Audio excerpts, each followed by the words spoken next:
So today, the topic was around family, family dynamics, and the challenge that many of us experience in not being seen by our families for who we are. Now, it's the summer period here in the Northern Hemisphere, and I suppose it's the winter period in the Southern Hemisphere. And at the height of both these seasons, people can make great efforts to spend time with their family, to reunite and get back together. And there's something of a romantic feeling that comes up in us when we think of being able to spend time with our families, especially our immediate families. This isn't true for everyone, of course, but it, it's true for many people. And I suppose in some regards, it can generate a great feeling of joyousness, but also it can create feelings of concern. Now, our family is our mechanism for formation. It's our way of becoming or putting in place the foundation for who we're going to become and how we're going to be in the world. And our families, following the traditional model, are made up of our parents and our siblings. But our parents, of course, can be guardians or extended family members or whoever it might be.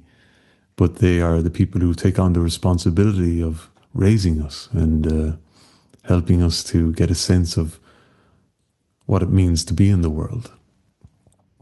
So we have a very intimate relationship with these people. They are our models of how it is to be in the world.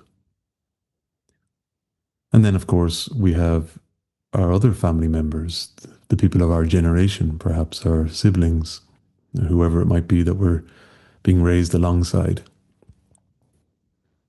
And these too will be influential in how we begin to understand ourselves. So the dynamics that we share with all of these individuals is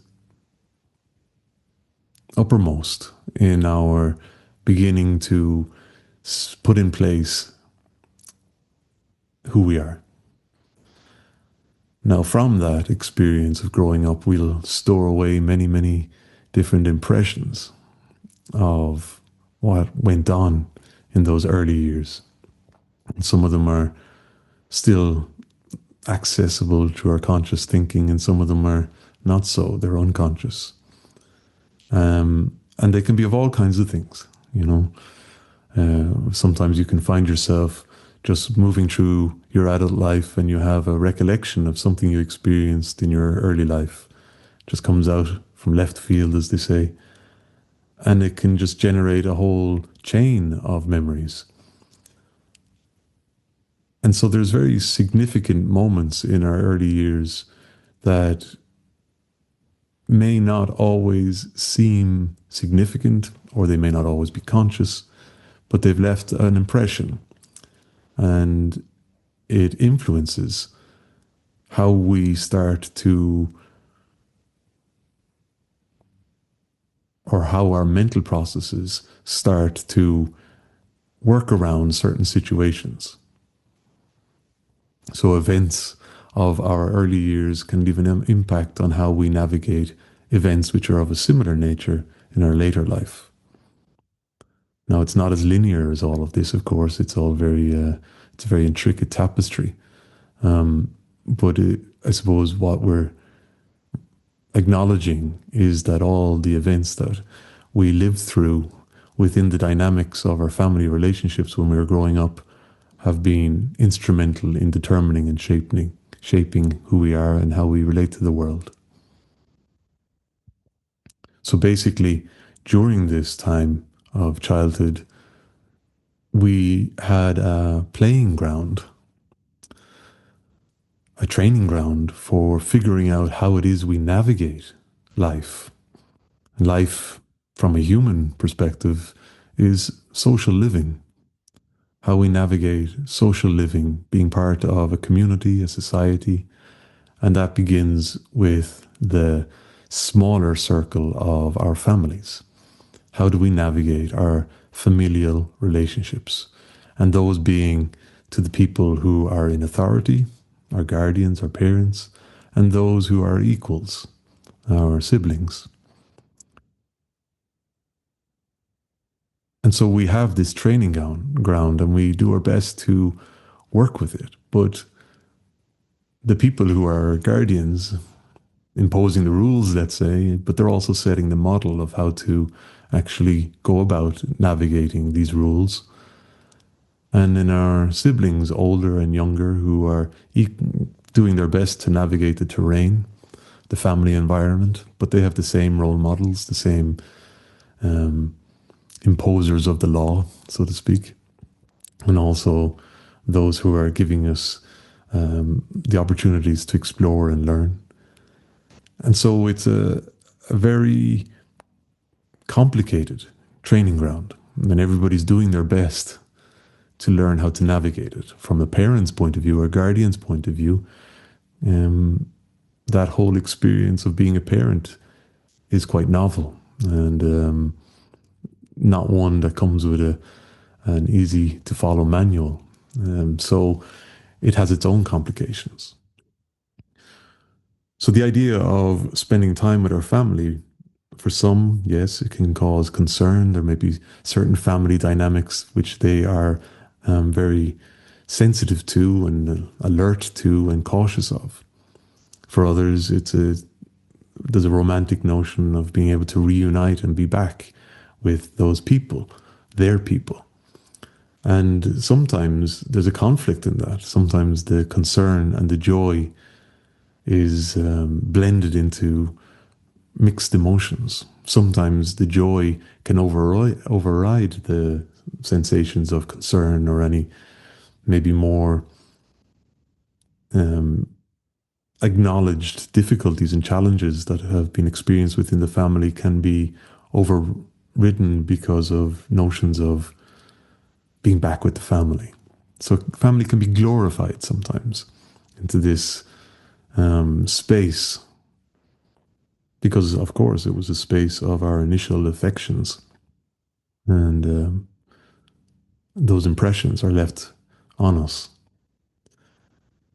But after just a few days or maybe even just a few hours of spending time back with our families, whether it's in the winter months or the summer months or whenever it might be for family gatherings, the looking forward to it can generate a positive feeling, a feeling of enthusiasm, maybe mixed emotions, but an overall feeling of, won't this be a nice time to celebrate being together again? But just after a few days or a few hours, maybe in some cases a few minutes or just a few conversations, we're reminded. We're reminded that the dynamic isn't that easy. And it can cause a lot of upset. Now, there's a lot of theory that goes into the formation of a child and the consequences of early childhood and all of this kind of thing. But we don't need to get into all of that. But we can acknowledge that as soon as we spend a bit of time with our family members, we don't necessarily find it as pleasurable as we imagined it to be. It can actually be quite turbulent and challenging. Now, as young people, we step out into the world and we do so moving away from this family dynamic. And I suppose we're introduced to it in small parts, going to play school or kindergarten, as you might say, or going to school. We step out of the family environment, but we always have the opportunity to step back into it again. But then comes a point when we actually step out of it and enter into adult life. And the foundational character that we have created gets an opportunity to test its worth. We meet people of different backgrounds, different social, cultural backgrounds, in different contexts and different circumstances, within social settings, within work settings, all this. We may experience romantic relationships and all of these different things that gives a chance to really check, reality check, I suppose, who we are and the kind of character that we've formed. And as a consequence of this, we find that sometimes we're lacking. We need to up our game in some ways. And in some ways, we realize that we have characteristics which are very valuable and people are attracted towards. And all of this, we start to figure out that the person that we've formed in our earlier years is in some ways working or not working in terms of the greater social circle. So we get to measure ourselves in relation to others. Now, through this, we gain insight. We sometimes have to do so through very challenging circumstances and maybe heated interactions and confrontations which are unpleasant and all of this. But it's also the opposite. We sometimes have great wins and where we find ourselves being acknowledged and reassured for who we are in lots of different ways. But then when we go back into the family setting, we go back with all of this new knowledge about who we are. And we go back with all of the new insight that we have now layered on top of our foundational character. And to put it simply, I suppose, we could say that once we step into the family situation, that is all called into question. Everything that we've decided is a good way for us to build on our foundational character is called into question. The family are going to poke holes in it and see its merit because they are the people who were instrumental in our formation. And so they have a certain notion, a certain idea of who we are, a certain perspective on how we should function, specifically how we should function within the family setting, how we function in relation to the other people in the family, what our role is what it's usually, how it's often referred to, how people find themselves falling back into a role. But as a role, it has a function. We serve a function within the family. We're the person of such and such a kind that behaves and acts and facilitates the family to maneuver and flow and continue on in a certain way. When we step out into the adult life and we gain all these new insights and new ideas and new learnings and we come back with it, we're starting to disrupt that function because the function now is not just being determined from within the family environment, it's being determined from outside of the family environment. So the family can be quite often quick to refuse and accept this because it calls into question the whole dynamic of the family. Now, for us as individuals, this can be extremely upsetting because the family is the place where we find, it's almost like the place we recharge our batteries. In our young years, it was the place we went to for refuge, for reassurance. And things going well, that's the place we found it. So when we go back to a family reunion or a gathering, we expect to be able to get that kind of reassurance again. But we're no longer functioning as the child. We're now functioning as this social being. And so it could be challenging when we find ourselves being poked at and when we find our new character to be unfitting or called into question. And we can act out in lots of ways. We can find ourselves in very heated conversations. Now, as I'm speaking about all of this, of course, it's quite simplified. There's a lot of different variables at play in all of this. The similarities of characters within families and the different characteristics that grate with each other and all of these different variables at play. But what the world has taught us is through our stepping out into the world is that we're someone of value to a certain degree. We're someone who has qualities which um, do well and qualities which don't do so well. And we're reality checking a sense of who we are. But once we step back into the family, they have a different perspective on things. And it's not so global. It's more just what's functioning for the family.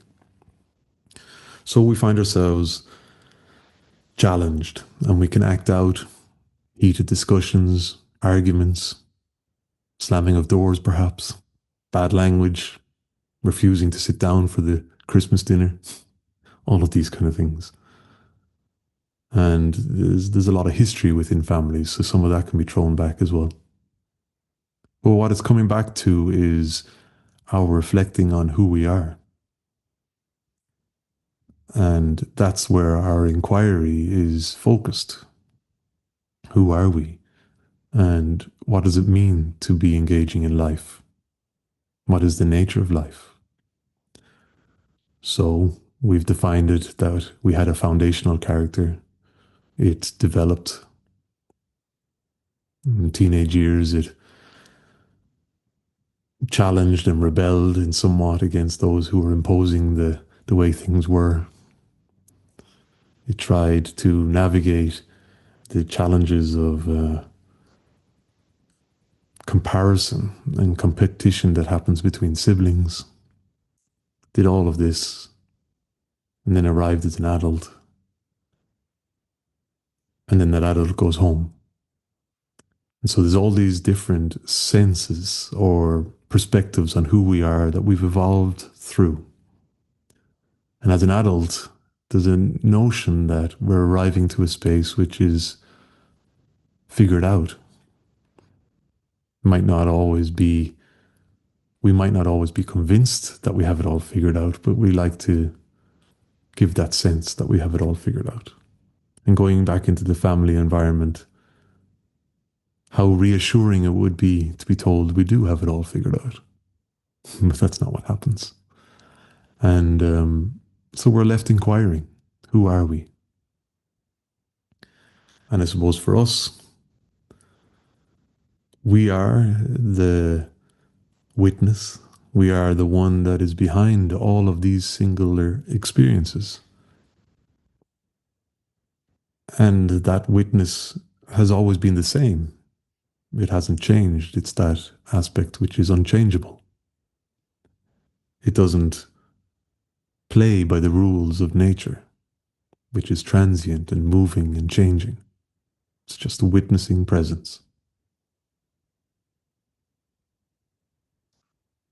And so all of these variations of ourselves that we've experienced, collectively, they come together to form what we call me or I.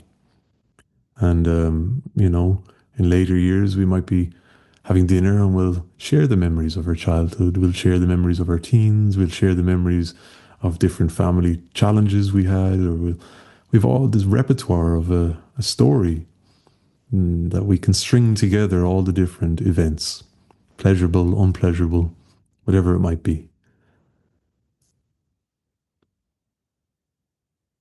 And as within that story, we've played many different roles and we've had many different functions. And sometimes we've wanted to function in a different way, but we weren't allowed, as we've mentioned, or it was questioned. Other times we got to do it the way we wanted, but we were unsure. But collectively, all of this is what forms this idea of an ordinary self, an individual person. And what we're getting to is the fact that there's more to it than that. Because beyond all of that movement, there's an aspect which is witnessing. And so we want to get good at witnessing. In our meditation practice, we make time to practice witnessing, to move into a space where all the movements are regulated in such a way that what's left is witnessing. So we don't make witnessing happen, it's always happening. It's just that we turn down the volume on everything that prevents us from being able to witness. So when we return to the family setting, there's a lot of noise. And it goes back so far that it can push buttons which are very deep within us. We may find in the adult world of the social world that we get buttons pushed here and there. But there's no one who can push your buttons quite like your family, because they have the whole historical narrative. And as we talked about the different functions and roles, they've been witness to all of that. They've seen all of that. And so we've got a new training ground now. We can look at the family as a training ground once again, but not so much in the formation of our character, but a training ground for us to get good at witnessing. A training ground for us to start to navigate our capacity to just witness our family members. As good intentioned as they might be at different times, can be demanding, and they can be wanting for us to engage in certain ways, to function in certain ways. And we may not want to, because we have this different way of being. But it's not about us enforcing our new way of being onto someone, making them understand, complaining to them, getting in fights. It's about us being able to witness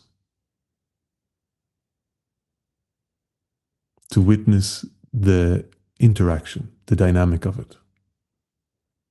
Because now we're no longer interested in forming a fixed self, a self where we can say, this is who I am, I've got it figured out.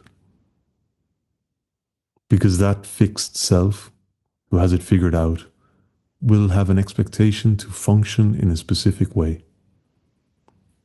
And if it comes up against others who won't allow it to function in that way, then there will be conflict of some kind. And how that plays out could be in many different ways. Within the family, it can play out in lots of very childlike ways sometimes.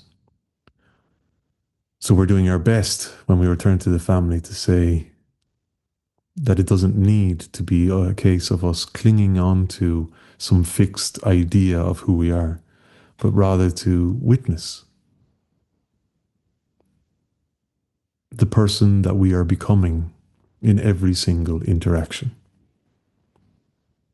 Because it's in every single interaction, the different occasions that are unfolding, that we have an opportunity to function with life. Not based on some fixed idea of who we are or what we are, who our character is, but rather on a sense of the continuous unfolding nature of life, the continuous becoming. But we can only move with this becoming if we are able to witness ourselves in relation to it as it's unfolding.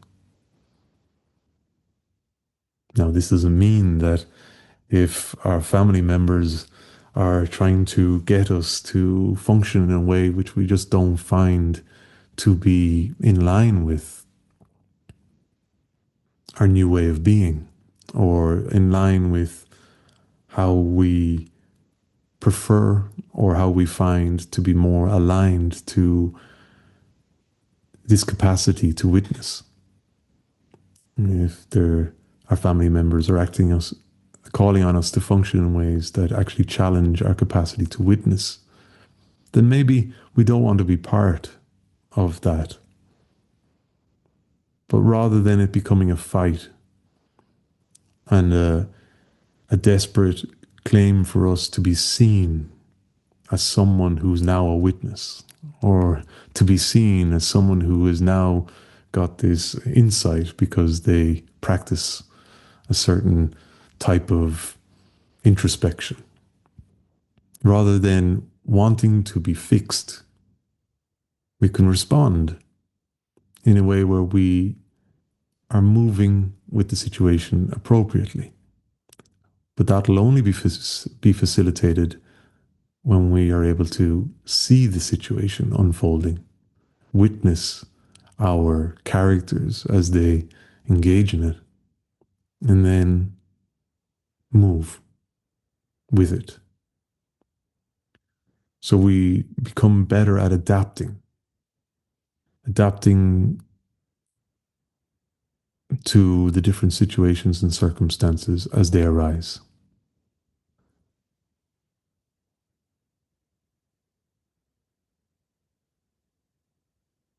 So when I talked about the family, it was our initial training ground to help us form our character.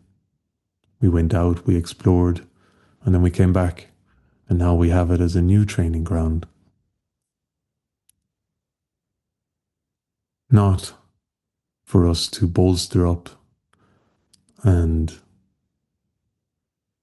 reassure some sense of who we are as a person, as a character, but more a training ground for us to practice witnessing how our fixing onto a specific character actually causes conflict.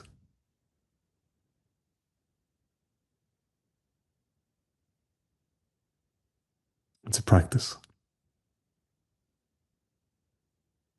And we talk about it in relation to family, and I chose family because we all can acknowledge the intensity of those dynamics. But it can happen in the families we've created or are in the process of creating as well. It can happen in any intense interpersonal setting.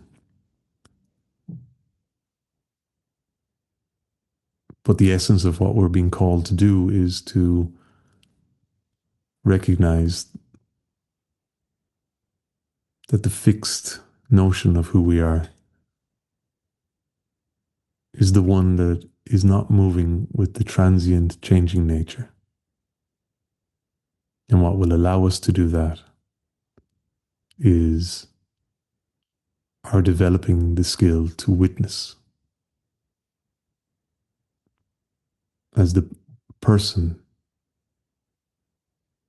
unfolds, to witness the person becoming in response to each and every unfolding situation.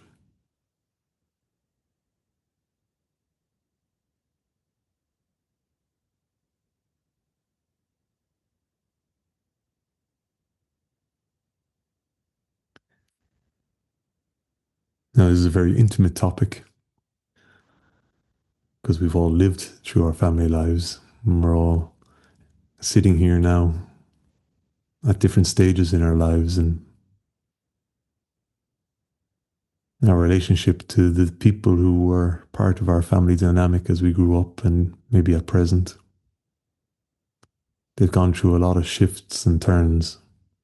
And so there's a lot there to reflect back on.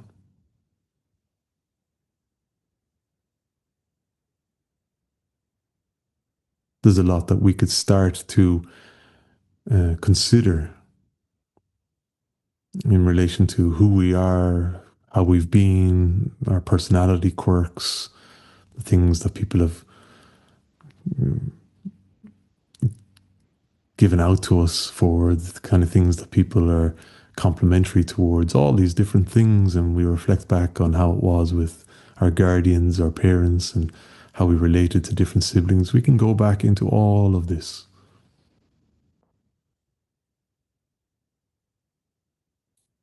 But at every moment, there was a becoming.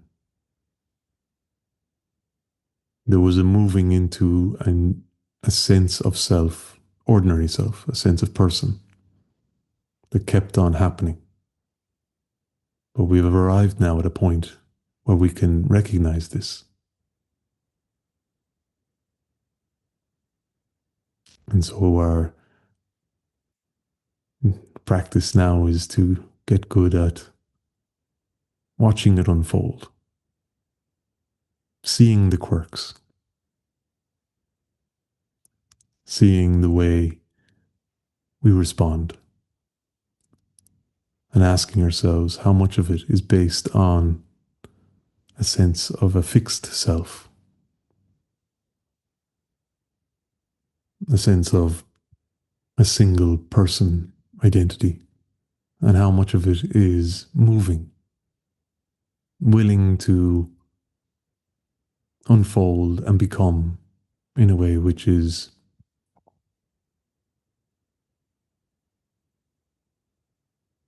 shaped by the circumstances. So I'll leave this for your reflection, your contemplation, your own inquiry.